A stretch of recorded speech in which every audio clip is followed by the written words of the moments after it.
An FIR has been registered against former Karnataka Minister and BJP MLA Muniratna along with three others.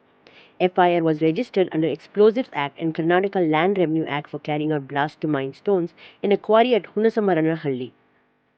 Yelahanka Tehsildar Anil Arolikar made a complaint, and the Chikkajala police investigated Muniratna, Anandan, Ganeshwi, and Radhamma. According to the FIR, the Jai Bhim Sene asked the Tehsildar to halt the illegal mining operation, and the locals had also staged a protest against the use of explosives in quarrying.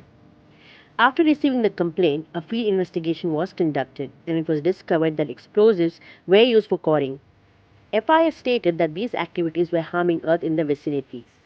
As per the FIR, the investigation also showed that people who were mining the quarry lacked authorization from the appropriate authority, and the state government was losing money on the selling of stones as well.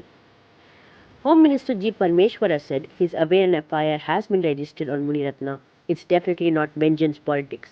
He also quoted, if it's a false case, he will ensure strict action is taken against Tehsildar. An FIR has been already registered. We will look into those things Bombay says that very it is a seriously. vengeance politics from It is not. Why should any Tahsildar has a vengeance on an MLA? And it is documented. If there is a false case, I will initiate the action on the Tahsildar.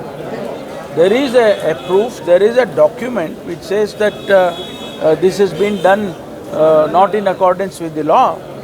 That is why he has written to department.